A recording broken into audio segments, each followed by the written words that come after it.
नमस्कार, स्वागत है आप सभी का आपके अपने इस यूट्यूब चैनल नित्या क्लासेज अकलेरा की इस कक्षा में। आज हम पढ़ने जा रहे हैं बादल राग कविता का चौथा पद्य और चौथे पद्य के साथ साथ हम जो अगला पार्ट है उसके बारे में भी अध्ययन करेंगे।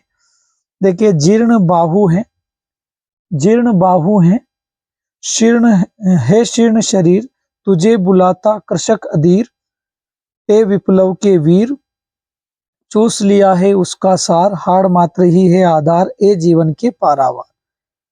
जीर्ण है बाहु शीर्ण शरीर, तो कवि कहता है कि हे क्रांतिवीर बादल, यहीं से लेंगे। ए विप्लव के वीर, तो कवि कहता है कि हे क्रांतिवीर बादल, सबसे पहले यहां से लेंगे नंबर 1। कवि कहता है कि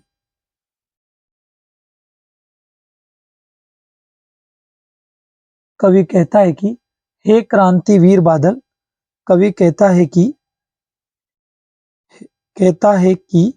हे क्रांतिवीर बादल,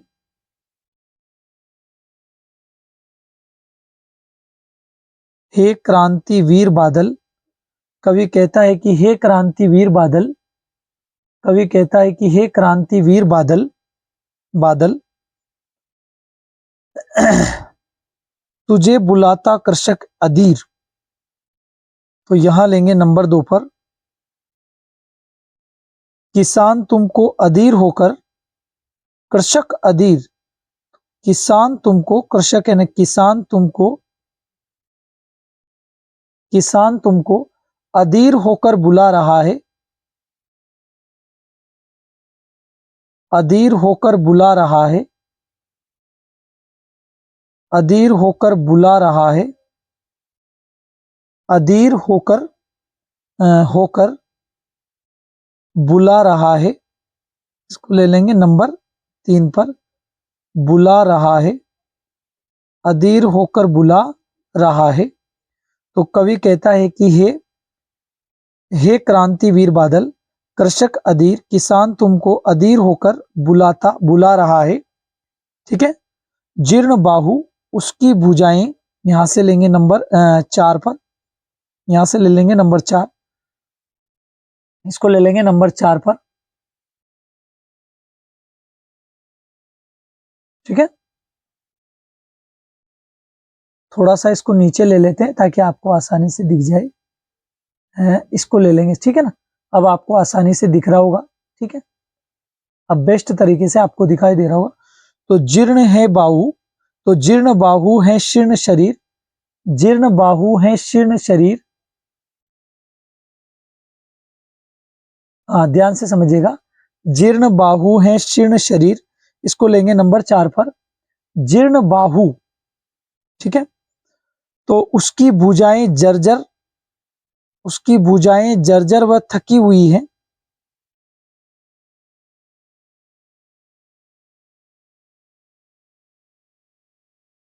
उसकी भुजाएं जर्जर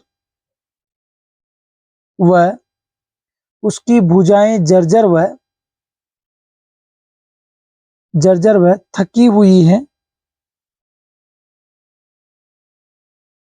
उसकी भुजाएं जर्जर व थकी हुई है। शीर्ण शरीर, उसका शरीर दुर्बल हो चुका है, इसको ले लेंगे नंबर 5 पर। उसका शरीर दुर्बल हो चुका है,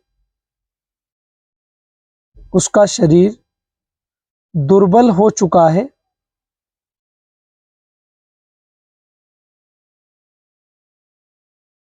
ठीक है, उसका शरीर दुर्बल हो चुका है। तो कवि कहता है कि क्रांतिवीर बादल, किसान तुमको अधीर होकर बुला रहा है, उसकी भुजाएं जर्जर व थकी हुई है, उसका शरीर दुर्बल हो चुका है। उसका शरीर कैसा हो चुका है? दुर्बल हो चुका है। चूस लिया है उसका सार, हाड़ मात्र ही है आधार, ए जीवन के पारावार। देखो, यहां से लेंगे चूस लिया है उसका सार, तो समृद्धि और संपन्नता का अर्जन करने के लिए कहां से बोले, यहां से ले लेते, यहां दिखाई भी दे रहा है, तो आप लेंगे नंबर कितने तक पहुंच गए थे आप? 5 तक, 6 पर। तो यहां आप बोलेंगे कि समृद्धि व संपन्नता का समृद्धि व संपन्नता का अर्जन करने के लिए, समृद्धि व संपन्नता का अर्जन करने के लिए, अर्जन करने के लिए, समृद्धि व संपन्नता का अर्जन करने के लिए अपना पूरा जीवन, करने के लिए उसका सार, अपना पूरा जीवन व शक्ति लगा दी है। ठीक है, अर्जन करने के लिए अपना सार, अपना पूरा जीवन, अपना पूरा जीवन व शक्ति लगा दी है, अपना पूरा जीवन व शक्ति लगा दी है। ठीक है, तो समृद्धि व संपन्नता का अर्जन करने के लिए, समृद्धि व संपन्नता का अर्जन करने के लिए अपना पूरा जीवन व शक्ति लगा दी है, चूस लिया है। अब यहां देखो, चूस लिया है। ठीक है, तो उसी समृद्धि ने उसकी जीवन शक्ति को चूस लिया है। इसको तो ले लिया आपने 7 नंबर पर, इसको ले लेंगे आप 8 नंबर पर। उसी समृद्धि ने उसकी जीवन शक्ति को चूस लिया है, उसी समृद्धि ने उसकी जीवन शक्ति को चूस लिया है, उसी समृद्धि ने, उसी समृद्धि ने, शायद अब आपको दिख जाएगा। ठीक है, उसी समृद्धि ने उसकी जीवन शक्ति को, जीवन शक्ति को चूस लिया है। ठीक है, तो समृद्धि और संपन्नता का अर्जन करने के लिए अपना पूरा जीवन और शक्ति लगा दी है, उसी समृद्धि ने उसकी जीवन शक्ति को चूस लिया है। क्या कर लिया है? चूस लिया है। हाड़ मात्र ही है आधार, इसको ले लेंगे आप नंबर 9 पर। अब वह केवल हड्डियों का ढांचा मात्र रह गया है, अब वह केवल, अब वह केवल हड्डियों का, हड्डियों का ढांचा मात्र रह गया है, ढांचा मात्र रह गया है। तो अब वह केवल हड्डियों का ढांचा मात्र रह गया है। ए जीवन के पारावार, हे बादल तुम जीवनदायी जल के सागर हो। हे जीवन के पारावार, हे बादल, पारावार का मतलब होता है बादल, तो हे बादल तुम जीवन के, हे बादल तुम जीवन के, सॉरी पारावार का मतलब होता है सागर, तो हे बादल तुम जीवन के, जीवन के या जीवनदायी कर दो इसको, हे बादल तुम जीवनदायी जल के सागर हो, जल के सागर हो, तुम जीवनदायी जल के क्या हो? सागर हो। तो हे बादल तुम जीवनदायी जल के सागर हो, तुम जीवनदायी जल के सागर हो। अब यहां जो है कि किसान की दुख अवस्था का मार्मिक चित्रण है, तो आप यहां लिख देंगे किसान की दुख अवस्था का मार्मिक चित्रण है, मार्मिक चित्रण है। ठीक है सर, किसान की दुख अवस्था का मार्मिक चित्रण है। अब मैं आगे आपको कुछ चीजें और समझा रहा हूं। तो ये तो हो गया एक पार्ट, दूसरा पार्ट देखेंगे अपन, यहां से करेंगे उसकी शुरुआत। हाँ, तो दूसरा पार्ट में ले रहा हूं, ध्यान से समझिएगा। दूसरा पार्ट है, आप इसको शुरुआत करने जा रहे हैं पार्ट 7। आप मेरी बात समझ ही गए होंगे, ये नया पार्ट है आपका, क्योंकि ये पार्ट तो समाप्त हो चुका है। जैसे अगले पार्ट की शुरुआत होगी तो हमारा अध्याय 7 चलेगा, अध्याय 7 चलेगा। और अध्याय 7 में आपको पता होना चाहिए कि अब हम क्या पढ़ेंगे। तो अध्याय 7 में आज हम पढ़ेंगे, ध्यान से सुनिएगा, अध्याय 7 में आज हम पढ़ेंगे गोस्वामी तुलसीदास का जीवन परिचय।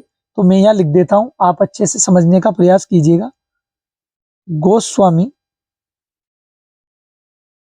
गोस्वामी तुलसीदास का, तुलसीदास का जीवन परिचय, सॉरी जीवन परिचय, गोस्वामी तुलसीदास का जीवन परिचय। करें शुरू। तो इस टॉपिक पर आज हम चर्चा करने जा रहे हैं, इस टॉपिक पर आज हम क्या करने जा रहे हैं? चर्चा करने जा रहे हैं। आप ध्यान पूर्वक इसका अध्ययन कीजिएगा। करते हैं सर शुरुआत। देखो, आपका प्रयास यदि सही रहेगा तो मैं तो यही कहूंगा कि वास्तव में आपको सफलता जरूर मिलेगी और आपका हर कार्य सफल होगा। तो देखते हैं, आइए समझते हैं इस टॉपिक को। गोस्वामी तुलसीदास। अब गोस्वामी तुलसीदास के जीवन परिचय पर जैसे हम चर्चा करेंगे, सबसे इजी वे में इसे पढ़ने का प्रयास करेंगे। सुनिएगा सर। राम भक्ति शाखा के प्रवर्तक कवि, तो यहीं से लिख देता हूं मैं। अच्छा साफ लिखने का प्रयास करूंगा, आप भी समझने का प्रयास कीजिएगा। तो राम भक्ति शाखा के प्रवर्तक कवि गोस्वामी तुलसीदास का जन्म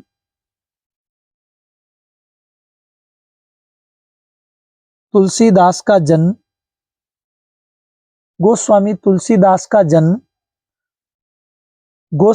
तुलसीदास का जन्म सन 1532 को सन 1532 को उत्तर प्रदेश के बांदा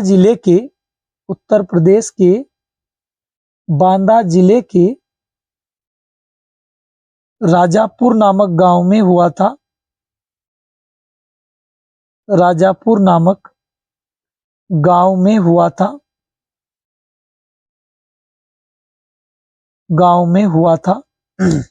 कौन से गांव में हुआ था? राजापुर नामक गांव में हुआ था। अगर बात करें सर, तो इसी के साथ निधन भी जोड़ते हैं, तो इनका निधन जोड़ ही देते हैं साथ साथ ही। इनका निधन सन 1623 को काशी में हुआ। सन 1623 को कहाँ हुआ? काशी में। अब बात करते हैं इनके पिता का नाम। आपको सिंपल लैंग्वेज में मैं समझाने का प्रयास कर रहा हूं।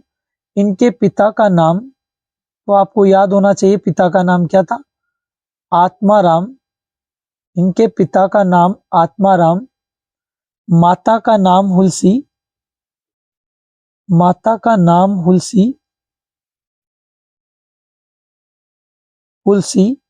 इनके पिता का नाम आत्माराम, माता का नाम हुलसी, ठीक है। तथा इनके गुरु का नाम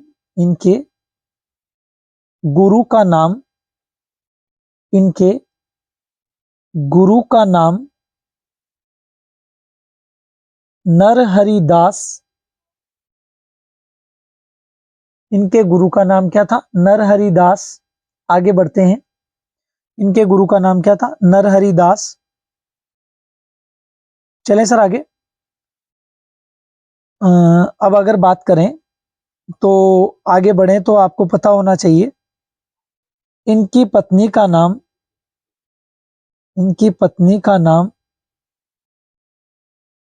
रत्नावली था। इनकी पत्नी का नाम क्या था? रत्नावली। तो इनकी पत्नी का नाम रत्नावली था।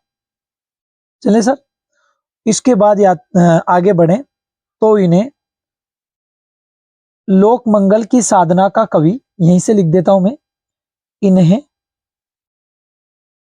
लोक मंगल की साधना का कवि, इन्हें लोक मंगल की साधना का कवि, गृहस्थ जीवन का चितेरा,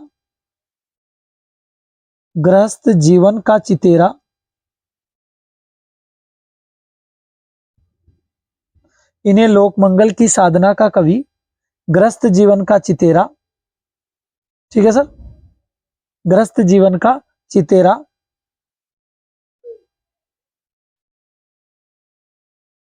आदि उपनामों से जाना जाता है।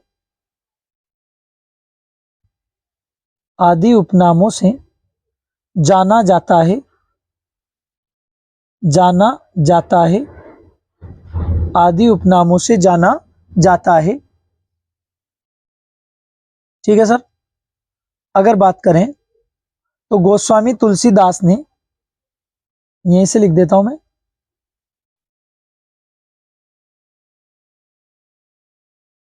गोस्वामी तुलसीदास ने अनेक काव्य ग्रंथों गोस्वामी तुलसीदास ने अनेक काव्य ग्रंथों गोस्वामी तुलसीदास ने अनेक काव्य ग्रंथों की रचना की अनेक काव्य ग्रंथों की रचना की। इनमें रामचरितमानस इनमें रामचरितमानस, विनय पत्रिका,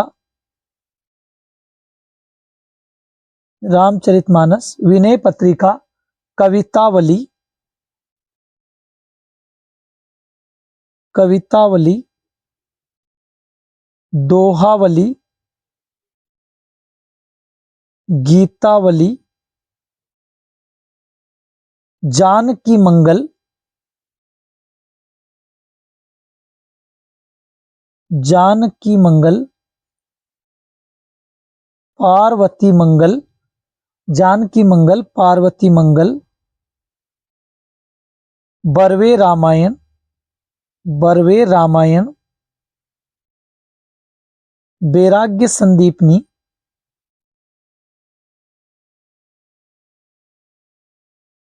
वैराग्य संदीपनी।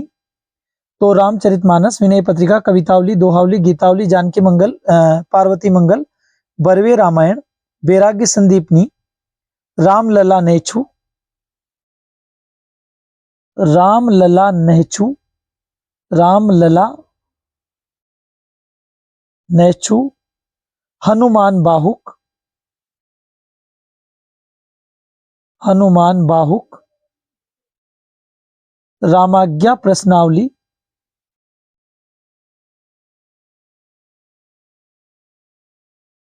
रामाज्ञा प्रश्नावली आदि प्रमुख हैं।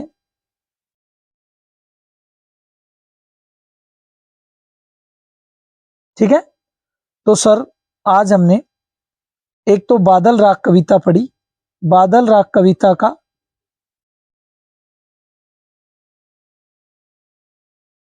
पद्य नंबर 4 पढ़ा, और इसी के साथ हमने प्लस तुलसीदास पढ़ा। तुलसीदास पढ़ा मतलब तुलसीदास का परिचय, इस पर हमने चर्चा करी।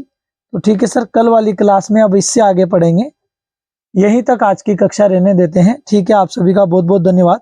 यदि आप लोगों को यह तरीका बेस्ट लगे और ये अच्छा लगे तो कम से कम एक बार सपोर्ट जरूर कीजिएगा। ओके सर, बहुत बहुत थैंक यू। मिलते हैं अगली क्लास में। धन्यवाद।